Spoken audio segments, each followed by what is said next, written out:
जीता।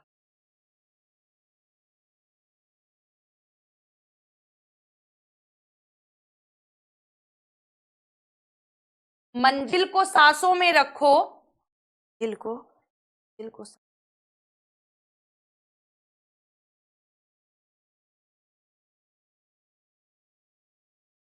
में रखो।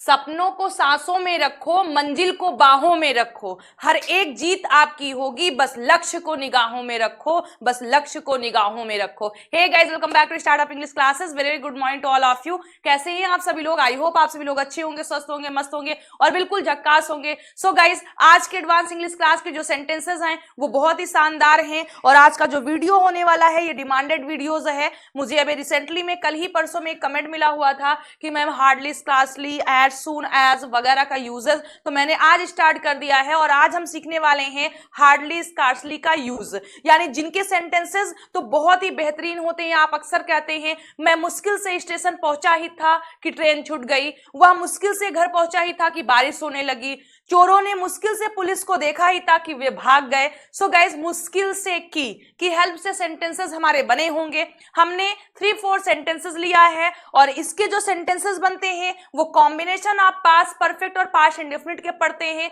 बनते हैं। यानी ये जो टॉपिक है ये आप कह सकते हैं टेंस का एक छोटा सा टॉपिक है, तो जिसको हम अलग एज एडवांस सेंटेंसेस के रूप में पढ़ने जा रहे हैं। आइए स्टार्ट करते हैं, लेकिन उससे पहले आप में से कोई ऐसा है जो आज फर्स्ट टाइम हमारे साथ जुड़ा है और अभी तक चैनल को सब्सक्राइब नहीं किया तो चैनल को सब्सक्राइब कर लीजिए ताकि हर वीडियोस की नोटिफिकेशन आप तक पहुंचती रहे और आप भी अपने दिन की स्टार्टिंग इंग्लिश के साथ कर सके। So let's start. तो देखिए, सबसे पहले मुश्किल से की, मुश्किल से की सेंटेंसेस कैसे होंगे? मैं मुश्किल से घर आई ही थी कि बारिश होने लगी, वह मुश्किल से स्टेशन पहुंचा ही था कि ट्रेन चली गई, पुलिस ने मुश्किल से चोरों को देखा ही था कि वे भाग गए, हम मुश्किल से स्कूल पहुंचे ही थे, चपरासी ने घंटी बजा दी। सो गाइस, मुश्किल से की, आपने मुश्किल से किसी काम को किया ही था कि दूसरा काम भी हो गया। तो ऐसे सेंटेंसेस आपके होंगे जो कि मुश्किल से की हेल्प से बने हुए होंगे। आइए सबसे पहले हम देखते हैं कि हम स्ट्रक्चर क्या यूज करते हैं ऐसे सेंटेंसेस के लिए। तो देखिए, हमारे पास दो ऑप्शन है। ऑप्शन कौन कौन सा है? स्ट्रक्चर हमारा क्या है ऐसे सेंटेंसेस को ट्रांसलेट करने के लिए? फर्स्ट स्ट्रक्चर है हमारा, सबसे पहले आप सब्जेक्ट लिखेंगे, देन हैड प्लस हार्डली या scarcely plus verb third form plus object अगर है तो plus when plus subject, then second form of verb means past indefinite tense, then object. First structure आपका क्या कह रहा है कि ऐसे सेंटेंसेस में आपको क्या करना है? सबसे पहले आपको सब्जेक्ट लिखना है, आपके सेंटेंस का जो भी सब्जेक्ट होगा, फिर आपको हैड का यूज कर देना है, सब्जेक्ट कुछ भी हो, सिंगुलर हो, प्लुरल हो, इट डजंट मैटर। फिर हार्डली या स्कार्सली, दो में से किसी एक का यूज करना है। हार्डली स्कार्सली का मतलब होता है मुश्किल से, तो आप हार्डली या स्कार्सली दो में से किसी एक का यूज करेंगे। फिर आपको वर्ब थर्ड फॉर्म लिख देना है, जो वर्ब आपके सेंटेंस में आई होगी उसे थर्ड फॉर्म में लिखना है।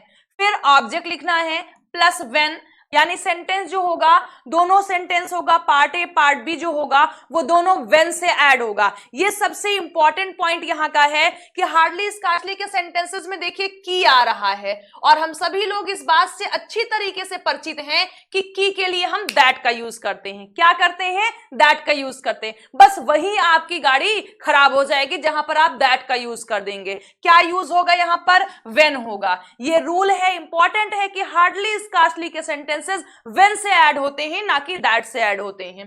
प्लस आपको सब्जेक्ट लिख देना है, second form of verb plus object कर देना है, यानी पास्ट इंडेफिनिट टेंस। ये जो सेंटेंसेस है combination of past perfect past indefinite tense का है। क्यों? आप देख रहे होंगे फर्स्ट पार्ट में हैड यूज हुआ है और सेकेंड में पास्ट इंडेफिनिट टेंस यानी सब्जेक्ट प्लस सेकेंड फॉर्म। तो ये हमारा फर्स्ट स्ट्रक्चर है इन सेंटेंसेस को इंग्लिश में ट्रांसलेट करने के लिए। फिर सेकेंड स्ट्रक्चर है, यानी आप दूसरी तरीके से कर सकते हैं। हार्डली या scarcely plus had plus subject then verb third form then object plus when then subject then second form of verb then object. ये आपके पास दूसरा ऑप्शन है, यानी दूसरा स्ट्रक्चर है इन सेंटेंसेस को इंग्लिश में ट्रांसलेट करने का। यहां पर चेंजेस क्या है, जहां पर आप हैड हार्डली स्कार्सली बाद में लिख रहे थे, वहीं पर आप अपने सेंटेंस की स्टार्टिंग किससे करेंगे, हार्डली या स्कार्सली में से किसी एक से करेंगे। आपकी मर्जी हार्डली लिखिए, आपकी मर्जी स्कार्सली लिखिए। फिर आपको हैड का यूज करना है, hardly scarcely plus had then subject verb third form plus object लिखना है। फिर आपको सेंटेंस को व्हेन से ऐड कर देना है, then subject verb second form फिर ऑब्जेक्ट का यूज करना है। तो आप इन सेंटेंसेस को इंग्लिश में ट्रांसलेट करने के लिए इन दोनों में से किसी भी स्ट्रक्चर का यूज कर सकते हैं। दोनों स्ट्रक्चर हमारे क्या हैं, बिल्कुल 100% करेक्ट हैं। आपको लिखना है सब्जेक्ट प्लस हैड हार्डली या स्कार्सली में से कोई एक, verb third form plus object, when plus subject second form of verb plus object, या फिर hardly scarcely plus had plus subject verb third form plus object, when plus subject second form of verb plus object, यानी second part में जो होगा वो past indefinite tense होगा। So guys I hope कि ये स्ट्रक्चर आपको समझ में आया होगा। सो अब मैं 1 मिनट के लिए साइड होती हूँ, आप इसका स्क्रीनशॉट ले लीजिए, फिर हम इन सेंटेंसेस को इंग्लिश में ट्रांसलेट करके और बेहतरीन तरीके से समझते हैं।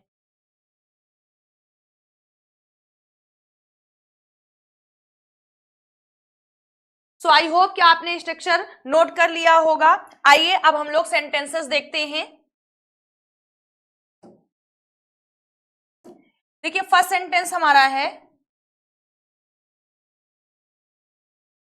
फर्स्ट सेंटेंस हमारा क्या कह रहा है, मैं मुश्किल से घर आई ही थी, means I had hardly come home when बारिश होने लगी, व्हेन इट, अब देखिए सेकेंड फॉर्म ऑफ वर्ब, बारिश होने लगी मतलब बारिश शुरू हो गई। यहां जो शुरू होना वर्ब है वो अंडरस्टूड है, लगी मतलब शुरू हो गई, तो क्या हो जाएगा, when it started to rain. जैसे मैंने बोला वह बोलने लगी, वह रोने लगी, रो नहीं रही थी, रोने लगी मतलब वह रोना शुरू कर दी, स्टार्टेड यूज होगा। तो I had hardly come home when it started to rain. या फिर आपके पास जो सेकेंड ऑप्शन है, देखिए वो कौन सा है, जो सेकेंड स्ट्रक्चर आपका है वहां पर आपको लिखना है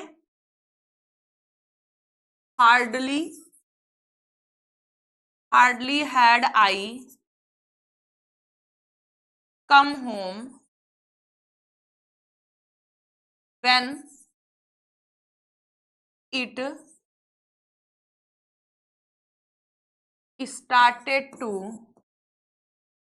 it started to rain। इन दोनों में से आप किसी का भी यूज कर सकते हैं। आइए सेकंड सेंटेंस देखते हैं। सेकंड सेंटेंस हमारा है, वह मुश्किल से स्टेशन पहुंचा ही था, वह मीन्स ही हैड, अब फर्स्ट में हमने हार्डली किया, सेकंड में स्कार्सली कर दे रहे हैं। He had scarcely reached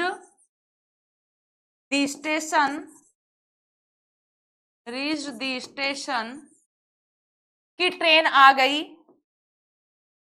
when the train arrived, या फिर came का भी आप यूज कर सकते हैं स्पोकन इंग्लिश में। नेक्स्ट सेकंड ऑप्शन क्या है आपके पास, scarcely had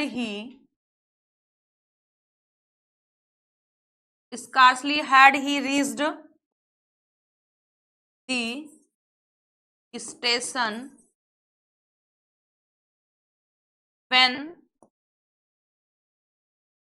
when the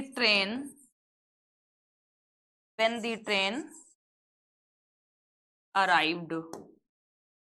So first sentence पहला स्ट्रक्चर से और दूसरे स्ट्रक्चर से, सेकंड सेंटेंस फर्स्ट स्ट्रक्चर से और सेकंड स्ट्रक्चर से। सो आई होप आपको समझ में आया होगा। फटाफट स्क्रीनशॉट लीजिए, हम लोग थर्ड और फोर्थ सेंटेंस को करते हैं। तो आई होप आपने ले लिया होगा। आइए नेक्स्ट देखते हैं थर्ड सेंटेंस। थर्ड सेंटेंस कह रहा है पुलिस ने मुश्किल से चोरों को देखा ही था। पुलिस ने मुश्किल से चोरों को देखा ही था। So the police had hardly seen the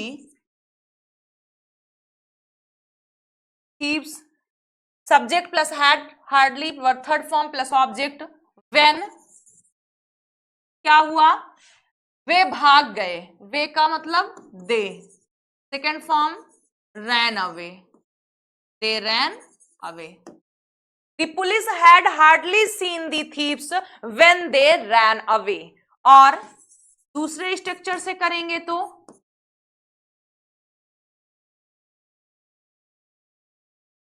hardly had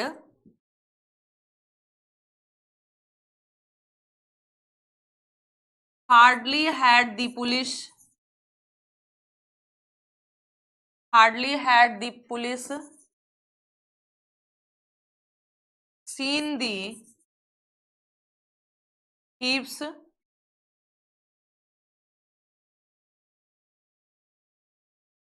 when they ran away. फिर फोर्थ सेंटेंस है हम मुश्किल से स्कूल पहुंचे ही थे। We had scarcely reached school.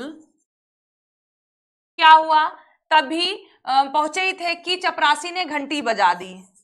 When चपरासी दी प्यून rang the bell. और या फिर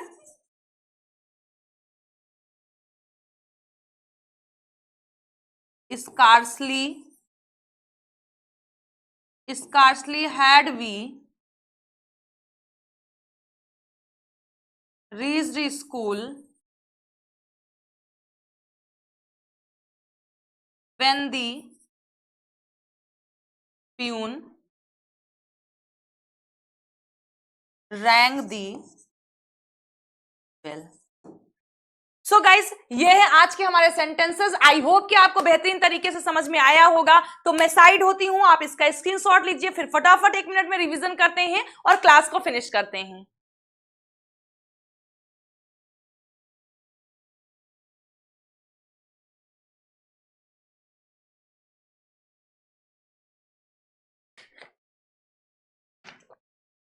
आई होप आपने स्क्रीनशॉट ले लिया होगा। फिर से एक बार देखिए, मुश्किल से की, राम ने मुश्किल से सीता को वरमाला पहनाया ही था कि बारिश होने लगी। मैं मुश्किल से स्टेशन पहुंची ही थी कि ट्रेन आ गई। सो गाइस मुश्किल से किसी काम को किया ही था कि दूसरा काम हो गया। तो ऐसे सेंटेंसेस के लिए हम स्ट्रक्चर यूज करेंगे। सबसे पहले सब्जेक्ट प्लस हैड, फिर हार्डली या स्कार्सली में से कोई एक, verb third form, then object, then when. यहां पर फिर गौर रखिएगा इस बात का, मैं फिर से बात को रिपीट कर रही हूं कि की के लिए दैट नहीं व्हेन का यूज होता है। किसका, व्हेन प्लस पास्ट इंडेफिनिट आप बोल दीजिए, it mean subject plus second form of verb plus object बोल दीजिए। दूसरा स्ट्रक्चर हमारे पास है हार्डली या स्कार्सली स्टार्टिंग में, plus had subject verb third form plus object plus when plus past indefinite tense, it mean subject plus second form of verb plus object. So guys I hope कि आपको बहुत बेहतरीन तरीके से समझ में आया होगा। और अगर ऐसे इंटरेस्टिंग वीडियोस और चाहिए तो कमेंट बॉक्स में लिखिए दिल मांगे मोर। और अगर वीडियो पसंद आया तो वीडियो को लाइक करिए, चैनल को सब्सक्राइब करिए और फटाफट अपने फ्रेंड सर्कल में शेयर कर दीजिए